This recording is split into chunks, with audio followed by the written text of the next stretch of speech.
Voilà, Moray Mamtaï, première parchat Kitavo, première partie, donc on poursuit les halachot, toutes les lois concernant le comportement qu'on doit avoir devant le côté Amaravi, ce qu'on appelle le mur des lamentations, plus exactement le mur occidental.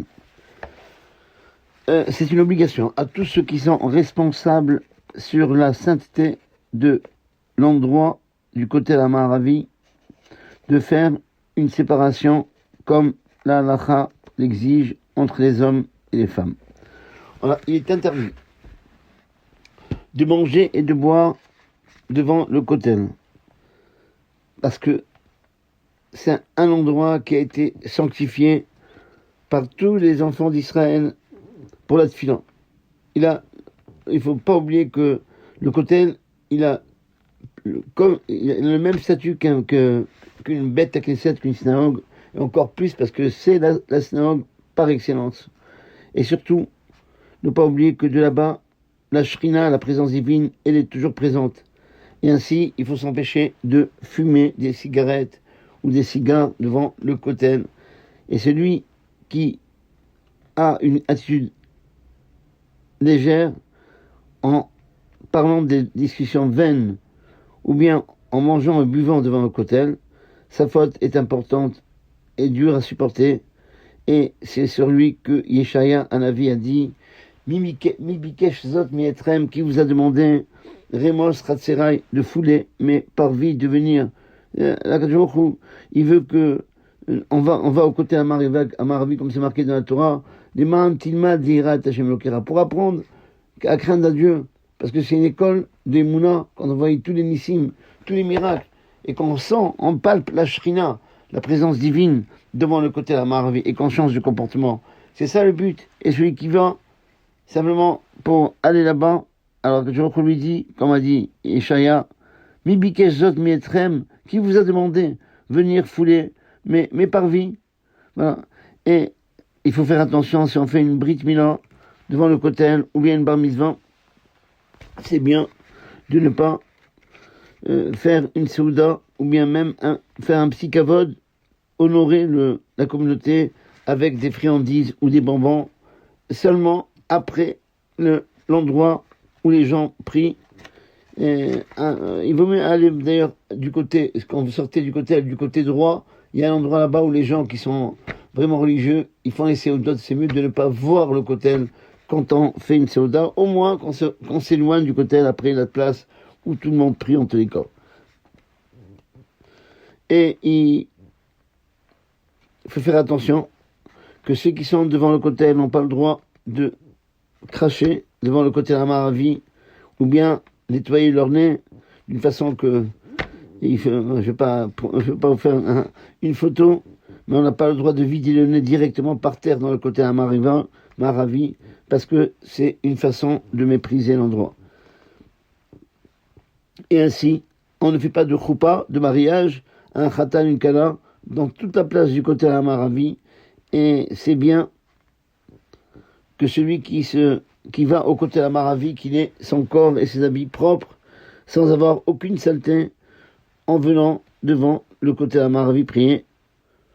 Et il doit, s'il vient avec les plaies, parce que il y a de la pluie, c'est en hiver, et que ces pieds, ils sont pleins de boue, surtout vous voyez, quand il pleut très fort, et que très souvent on a les pieds remplis de boue. Alors il faut faire attention de bien nettoyer ses pieds avant d'arriver au côté Amaravi. C'est pourquoi,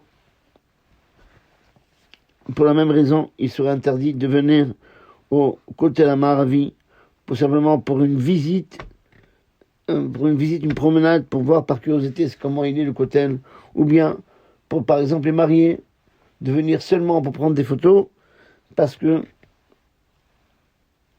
même parler, une sikha betela, une parole vaine, des paroles vaines, des paroles qui n'ont pas de sens, on n'a pas le droit de parler devant le kotel. N'oubliez pas que c'est le même dîne que la synagogue, et encore plus.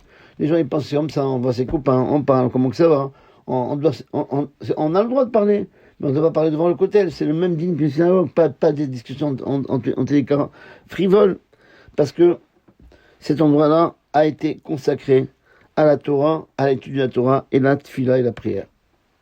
On n'a pas le droit aussi d'utiliser, dans le cas où on veut passer d'un endroit à l'autre, le côté la Maravi, l'endroit du côté pour un raccourci, à moins qu'ils viennent prier.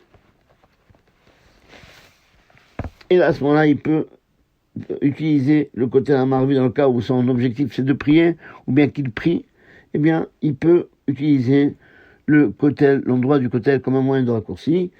Et certains, ils permettent d'utiliser l'endroit, la place du kotel, après l'endroit où on prie, comme un raccourci. En tous les cas, pour les mariés, j'ai oublié de dire que les mariés n'ont pas le droit de venir prendre des photos, et c'est pour ça qu'on permet de prendre des photos à condition que la Kala, comme on l'a dit ici, elle vient, elle prie devant le kotel Maravi, et après elle prend des photos. Mais si on l'accompagne en voiture jusqu'au kotel, et qu'on lui ouvre toutes les portes, pour qu'elle prenne des photos et après elle s'en va, ça on n'a pas le droit de le faire parce que le côté Maravi objectif c'est seulement d'étudier la Torah et de prier. Et c'est pourquoi donc c'est important qu'une Kala, bon Hachem, elle va aller au côté prendre des photos, elle peut, mais à condition qu'elle prie avant de prendre des photos. Voilà. Autre chose, c'est pour ça qu'on convient aussi à un soldat qui vient au côté Maravi pour prier, de cacher l'arme qu'il porte sur lui pour ne pas qu'il se voit à l'extérieur.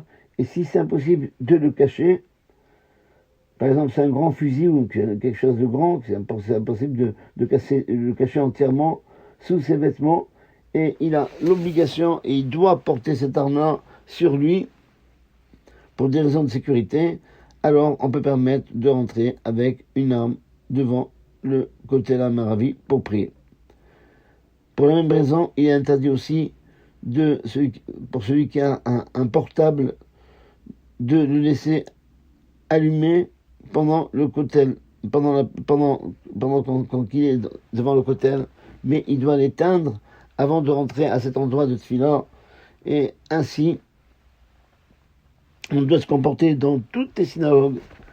Et même pour lui, même quand il prie chez lui à la maison, à tout moment qu'il prie, et même s'il prie chez lui, pour ne pas être dérangé, pour ne pas qu'il soit dérangé dans sa kabbalah, dans sa concentration, dans l'Amida, pour ne pas qu'il sonne au milieu de l'Amida. Il y a des gens qui ne peuvent pas supporter qu'un téléphone sonne, ils sont on dirait que c'est Chayav Mitas s'il ne répond pas. Et ils vont répondre.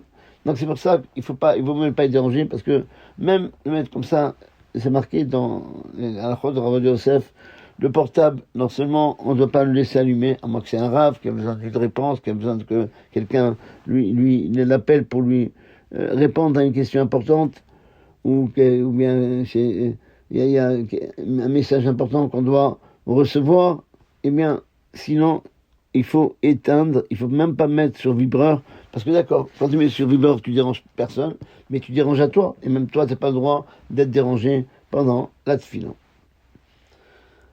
Quelqu'un qui ne voit pas, qui a l'habitude d'avoir un chien qui l'accompagne, qui l'amène d'un endroit à l'autre, eh bien, il n'a pas le droit de rentrer le chien au côté Amaravi, mais c'est bien que les gens responsables, ils réservent un endroit où on peut attacher le chien devant, proche du kotel, et là-bas, donc celui qui va au kotel, il attache son chien là-bas, et un qui travaille au kotel, ou bien un des gens qui prient, ils vont l'aider à prendre son chemin pour aller et devant le kotel pour prier, et aussi pour le retour. De toute façon, dans le cas où c'est impossible de faire autrement, alors on lui permet d'aller avec son chien, à condition que les gens n'ont pas peur du chien, mais dans la place du kotel elle-même, et surtout dans le cas où cette place-là est inondée de monde, eh bien c'est sûr qu'on n'a pas le droit de rentrer un chien dans toute la place du kotel pour ne pas faire peur aux enfants ou même aux adultes, et ça va déranger le déroulement de la tefila. C'est pourquoi il est interdit de faire entrer un chien dans toute la place du kotel. Voilà, et donc dans le cas où quelqu'un qui ne voit pas, il ne peut pas, il ne peut pas mettre son chien quelque part ou bien le donner à quelqu'un, alors il vaut mieux qu'il aille dans les heures tardives de la nuit ou les premières heures du matin pour pouvoir prier tranquillement et ne pas faire déranger la Kavala, la concentration des gens qui viennent prier au Kotel. Il ne convient pas qu'un homme il embrasse ses enfants et ses parents devant le Kotel Amaharavi. Parce qu'on n'a pas le droit de montrer, comme d'ailleurs dans les synagogues, il y a certains qui ont l'habitude de s'embrasser dans les synagogues. Ça, il faut savoir qu'on n'a pas le droit de le faire. Alors, quand vous voyez des rabbins faire, parce que il y a des rabbinim qui ont permis, parce que pour ne pas faire honte à une personne, il veut te respecter, tu dis non, je veux pas, mais a priori, on ne s'embrasse pas dans les synagogues, et c'est pas notre habitude, c'est l'habitude des goïms que certains ont voulu rentrer, qu'ils adorent les bisous comme ça, mais les bisous, c'est pas une preuve d'amour envers son ami. Il y a des gens qui s'embrassent aujourd'hui 4 bisous, eh bien, et ils sont capables, comme il y a marqué, Vaïnachekeu, il a embrassé, mais c'est Vaïnachekeu, c'est une morsure, ça sert à rien de faire un peu hypocrite. On n'a pas le droit de montrer, la raison essentielle qu'on n'a pas le droit de s'embrasser dans le côté d'un maravi, ou bien même dans une synagogue, à moins qu'on ait agressé des fois par des gens qui veulent nous embrasser. Le but, c'est de ne pas montrer un amour d'une autre personne par rapport à Akadosh Baruch Hu. C'est un manque de kavod de montrer l'amour de quelqu'un devant Akadosh Baruch Hu, le roi des rois. C'est comme par exemple, quand on est dans un événement, il y a le président, il y a le maire. Alors, c'est pas bien de dire, monsieur le maire, monsieur le président, parce que s'il y a le président, on nomme que celui qui est le plus haut, le plus supérieur. Montrer du kavod à quelqu'un d'autre, devant quelqu'un qui est le plus grand, c'est un manque de kavod à celui qui est le plus grand. C'est pareil, par exemple, on n'a pas le droit de montrer un amour de Hachem. C'est pour ça, en parenthèse, on a une preuve dans la Torah, c'est que Yaakov Avinu, vous savez, quand il a rencontré la première fois Yosef, c'est marqué, dès qu'il a vu Yosef, il a fait Kriyat Shema. Il a fait le Shema. Alors on comprend pas. Pourquoi tu fais Kriyat Shema maintenant? Si, parce que c'est l'heure du Kriyat Shema, il fallait le faire avant. Et pourquoi tu attendu jusqu'au moment? Ça fait plus de, je me rappelle pas combien d'années que tu n'as pas vu Yosef. Eh bien, quand il est devant toi, tu trouves le moment de faire le Kriyat Shema? Non. Pourquoi il a fait Kriyat Shema? C'est pas parce que c'était l'heure du Kriyat Shema. Parce qu'il avait peur que quand il va embrasser Yosef, il risque d'oublier l'amour qu'il a pour Hachem. Quand quelqu'un il aime beaucoup son fils, cette minute-là, tellement importante, après tellement d'années de séparation, on a peur d'oublier l'amour de Dieu. Et c'est pour ça qu'il n'a pas, au moment de l'embrasser, il a fait le Kriyat Shema pour avoir toujours, comme on dit dans la Torah, dans le Teilim, Shiviti Hachem Nagitamid, pour mettre toujours devant lui Hachem. Et en tout cas, il faut savoir qu'on n'a pas le droit, ça c'est le principe de l'Alakha qui dit, En le'arot riba ve'ava nifne amakom. On n'a pas le droit de montrer de l'amour et devant Akadosh Baruch Hu. Et ceux qui ont l'habitude de s'embrasser avec celui qui monte au Sefer Torah, je parle dans les communautés des gens, eh bien, comme la plupart des communautés n'ont pas l'habitude de faire comme ça en Eretz Israël, alors il vaut mieux les empêcher de le faire. Et c'est une mitzvah d'enlever ce minag toujours avec un chemin de douceur. Mais on ne doit pas se disputer pour ça, puisque quand on embrasse quelqu'un, c'est une façon, non pas c'est pour montrer que je l'aime, mais c'est comme ça, le minag, c'est les us et coutumes, c'est plutôt un kavod pour les honorer que plutôt montrer des signes d'amour. Et de toute façon, par rapport à son père, il est permis pas de l'embrasser parce que le père, le respect du père, normalement, c'est pas par les embrassades comme on embrasse quelqu'un d'autre. On embrasse ses parents, c'est pas leurs copains. Aujourd'hui, on considère que les parents c'est des copains. Il y a même des gens qui appellent leur père et leur mère par leur prénom, ou le beau-père et la belle-mère par leur prénom. Il faut savoir qu'on n'a pas le droit de le faire. C'est un manque de kavod, un manque de respect et un mépris pour ses parents ou ses grands-parents et surtout pour le père et la mère. Mais comme on a l'habitude de faire, Bémet, quand on monte au Sefer Torah, on n'embrasse pas le papa, on lui embrasse la main. C'est comme ça qu'était, d'ailleurs c'était le minhag chez nous, les Sfaradim, et de partout, que quand il monte au Sefer Torah, le papa il monte au Sefer Torah, quand il descend au Sefer Torah, on va lui embrasser les mains. Pareil, quand le papa il fait Birkat Kohanim à ses enfants, on lui embrasse les mains, et c'est comme ça qu'on a l'habitude de faire pour montrer un kavod de ses parents, et ça, c'est permis de faire aussi bien à la synagogue que devant le côté Amaravi, parce que c'est une marque d'amour de Akadosh Baruch Hu, parce que c'est lui qui nous a demandé de respecter son père et sa mère. Alors, il est permis aussi de couper un peu les cheveux d'un enfant qui a atteint les 3 ans devant le côté Amaravi, quand il fait la première coupe de cheveux, et de faire d'abord une simcha, parce que c'est la joie, la mitzvah de couper les cheveux, c'est pas couper les cheveux, c'est de laisser de ne pas toucher aux péotes, aux pattes des cheveux. Ça veut dire que c'est pas obligé de faire comme les chassidim, de laisser des cheveux comme les filles. Mais en tous les cas, il faut pas toucher entièrement, il faut pas enlever complètement les pattes de cheveux, il faut laisser des cheveux, un peu de cheveux à l'endroit des pattes, et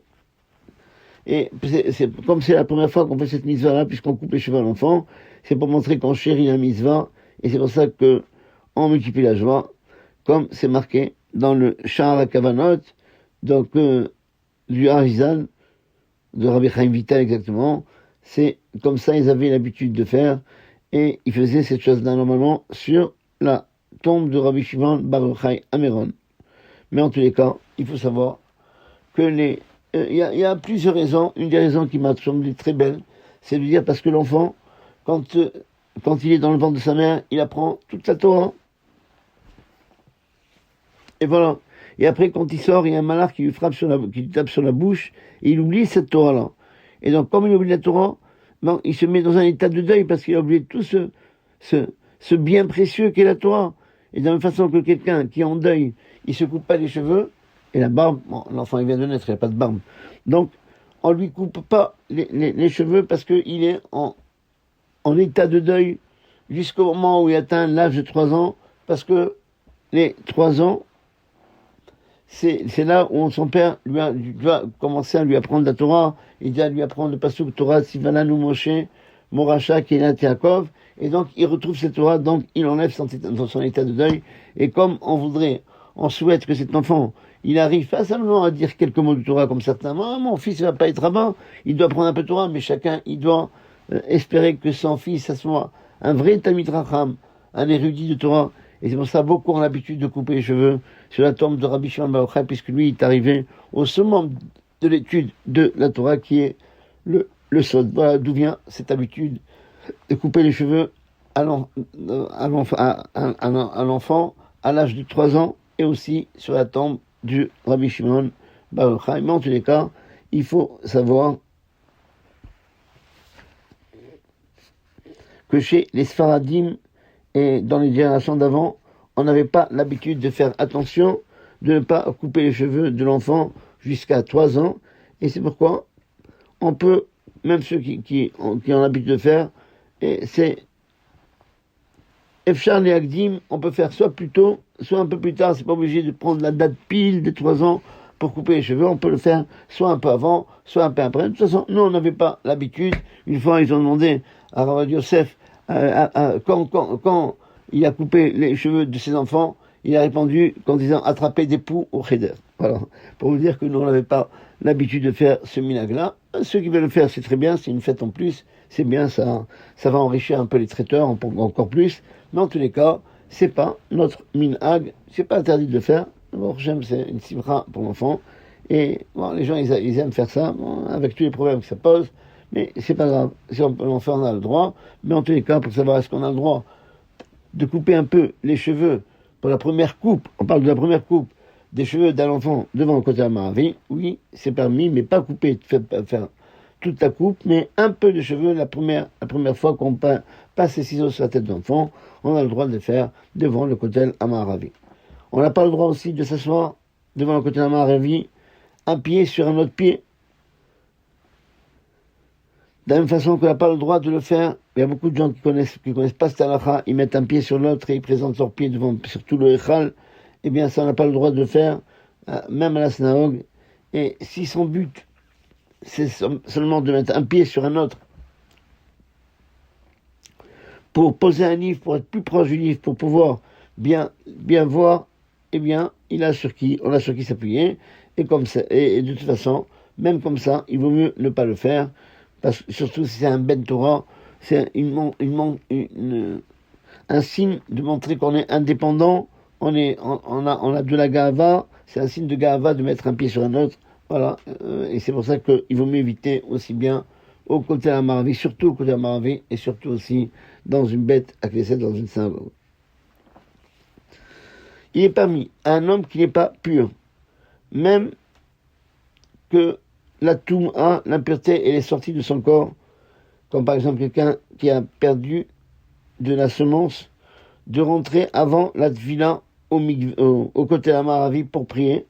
Et aussi pareil pour une femme nida, ou bien une femme qui vient d'accoucher, avant de se tromper au mikvé, parce que le Kotel Amaravi, c'est pas le Beth Amikdash, c'est, comme on a dit la dernière fois, c'est une muraille de protection devant le Harabaï, devant le mont du temple. Et il faut savoir que tous les gens qui se trouvent devant le Kotel Amaravi, ils sont en dehors de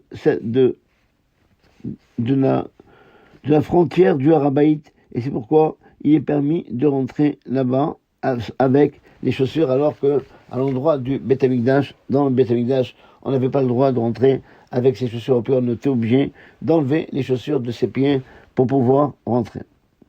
Faire attention aussi, quand on va au Kotel, de ne pas, il y a beaucoup de gens qui veulent, soi-disant par un porte-bonheur, et qui coupent une petite parcelle, un petit bout du mur du côté Amaravi pour le garder.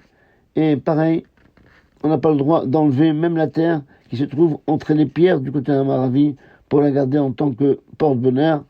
Et ceux qui l'ont fait, quand des touristes y viennent par exemple et qui coupent un morceau de pierre, un petit bout de pierre du Kotel pour le garder avec eux, en tant que souvenir par exemple, eh bien il faut savoir que c'est assourd, et ils font un issour de la Torah, puisque la Torah dit ne détruis pas le Beth Amikdash, ne détruis pas les pierres, donc on n'a pas le droit de faire. Celui qui fait ça, il commet une interdiction de la Torah. Alors, qu'est-ce qui se passe dans le cas où quelqu'un ne savait pas et qu'il a enlevé un bout de pierre du Kotel en tant que ségoula, talisman, porte-bonheur? Alors il doit arranger ce qu'il a fait de tordu et de remettre au côté Amaravi en collant cette morceau de pierre au Kotel, au mur, et pour réparer la faute qu'il a fait, alors il doit faire une grande teshuva. Il doit reconnaître, faire le vidouille pour ce qu'il a fait, et pour faire le tikkun, il doit donner de l'argent pour construire aider, soutenir la construction des Bate Knesiyot, des synagogues et des maisons d'études, ou ajouter dans son étude de la Torah et dans les Gviot Teitim, et de fixer plus de temps pour l'étude de la Torah. Certains, pour dire c'est tellement important de ne pas enlever une parcelle du côté Amaravi, certains, ils faisaient attention de ne pas, on va dire, penser, de ne pas nettoyer les pierres du côté Amaravi, parce que quand on nettoie, un vrai nettoyage, eh bien, on va enlever une petite parcelle de la pierre, on va enlever une petite écorce de la pierre, et il y a aussi d'autres problèmes, et c'est pourquoi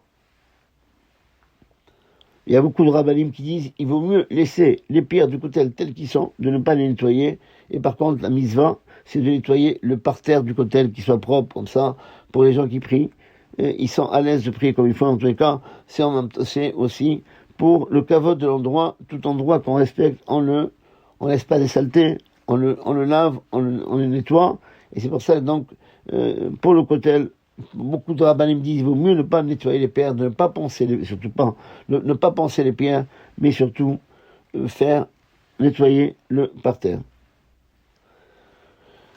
Quand on est obligé de consolider les pierres du kotel, a priori, il vaut mieux coller que plutôt poncer.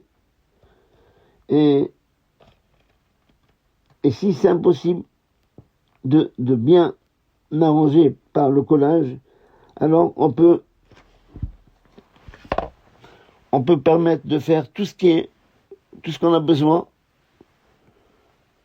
pour consolider les pierres du kotel, mais toujours avec une surveillance rabbinique.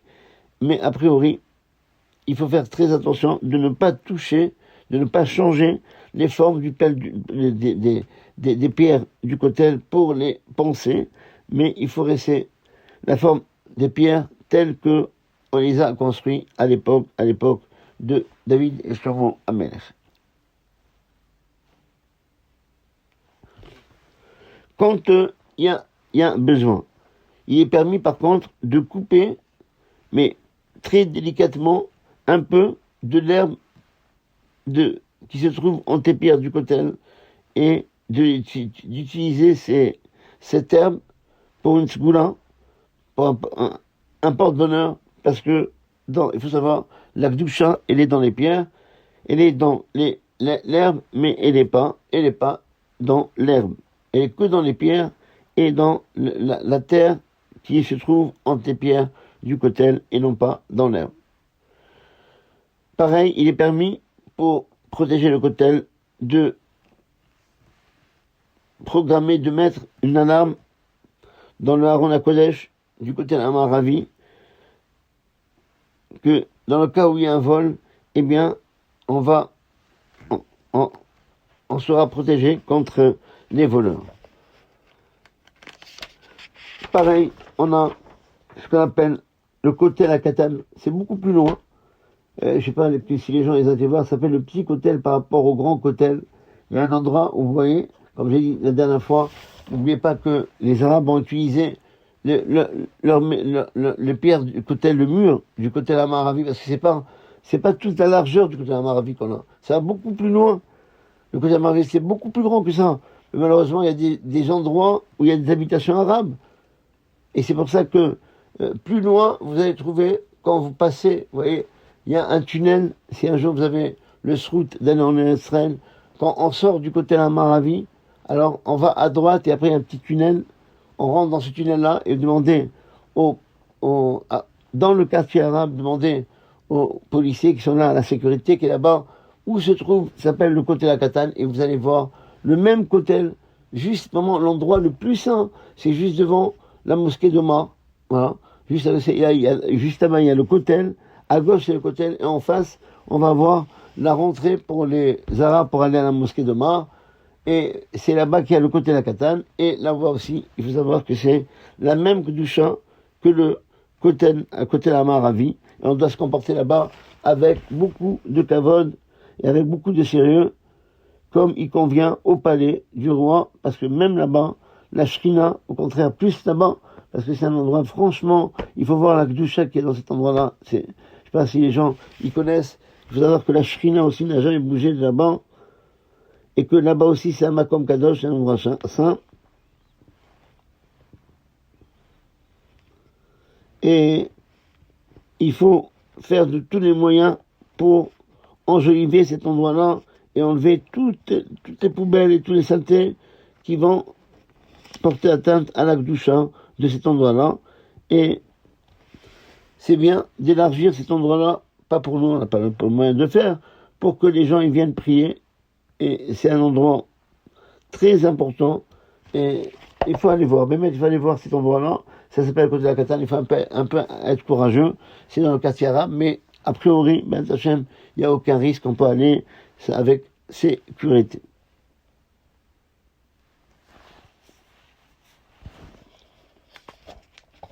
Il est permis de déplacer le Haron HaKodesh, l'arche sainte, d'un endroit à l'autre dans le côté de la Maravi, une fois qu'ils ont enlevé les siffrés Torah. Il est évident qu'il est interdit de lire les journaux dans toute la place du côté de la Maravi, même des journaux que les rabbinim ont permis de lire Et il convient, de toute façon, à l'homme de ne pas lire trop les journaux, parce que même si ces journaux-là ont été permis par les rabbinim, il faut savoir que lire un journal, c'est quand même, on a tellement peu de temps malheureusement aujourd'hui d'étudier la Torah. On doit s'informer de ce qui se passe dans le monde, oui, mais pas exagérer un peu, apprendre ce qui se passe, Bekitsour, en résumé, et simplement, ça provoque beaucoup de bitul Torah, donc il vaut mieux s'habituer à ne pas lire, surtout malheureusement, le Yetzirah, il est tellement fort en Eretz Israël, que je ne sais pas si vous avez vu déjà des journaux qu'on sort pour RF Shabbat, pour le Shabbat, la veille du Shabbat pour Shabbat, c'est des journaux, je sais pas, ils sont 200 pages. Alors les messieurs, beaucoup d'Israéliens, au lieu d'aller au Beth Midrash pour étudier, ils s'achètent avec de Shabbat 1 kilo de pépites blanches et noires et grises, et ils commencent à lire tous les journaux en mangeant des pépites, au lieu d'aller étudier la Torah, ils demandent à leurs enfants, allez au Beth Midrash pour étudier. Et eux, ils mangent des pépites sur leur fauteuil ou sur leur lit. Et c'est pas, en disant à l'enfant, il faut partir, c'est l'heure d'étudier. Il y a marqué dans la Torah, bon matin, ne pas oublier un principe que les Chachamim ont donné. Il y a marqué, Beshinantam les banecha. Tu veux enseigner la Torah à tes enfants, Vedi Bartabam. Et ils vont, si tu enseignes la Torah à tes enfants, toute leur vie, ils vont parler de Torah. Et là, on comprend pas. Le gars de Vilna, il pose une question. Il y a marqué, Beshinantam au pluriel. Tu enseigneras la Torah à tes enfants. On leur dit dire, Vedi Broubam. Ils parleront de Torah. Et non pas Vedi Barta, tu parleras. Eh bien, il répond, vous savez, tu veux expliquer à tes enfants de comment ils doivent étudier la Torah, que c'est la Torah, c'est important. Il y a une seule chose à faire. Prends un livre et étudie. Quand toi tu t'étudies, c'est le meilleur exemple pour les enfants pour étudier la Torah. C'est pour ça que c'est marqué Veshin Lantam Levanecha. Tu vas enseigner la Torah à tes enfants. Vedi Bartabam. Commence-toi à parler. Pas eux. Pas marqué Vedi Broubam. Pas marqué Vedi Beroubam. Il y a marqué Vedi Bartabam. Commence-toi à parler des paroles de Torah.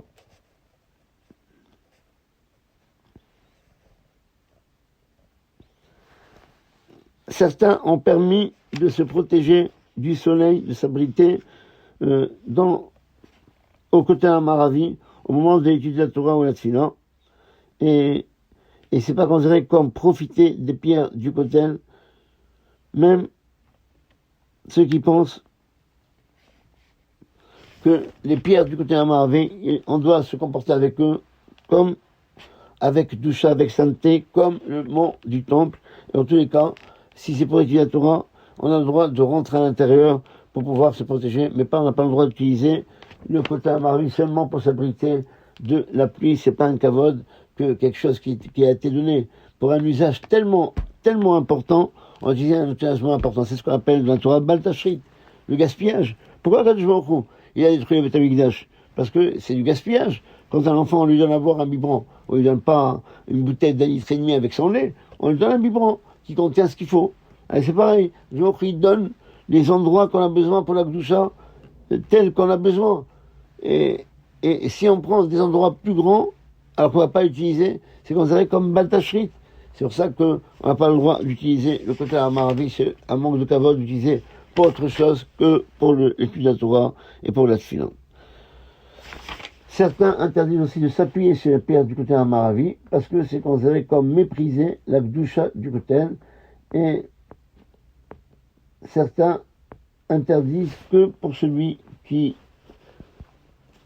utilise ces pierres pour s'appuyer, pas pour les besoins du mitzvah, mais par contre, si c'est pour les besoins du mitzvah, pour étudier la Torah, tu ne veux pas rester trop debout, et donc tu veux t'appuyer sur les pierres du kotel, ou bien pour la tefila, il est permis, et c'est pourquoi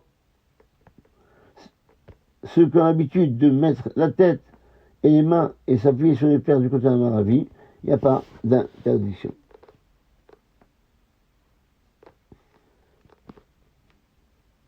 Voilà. En tout cas, ça c'est pour la première partie du parashat Kitavo.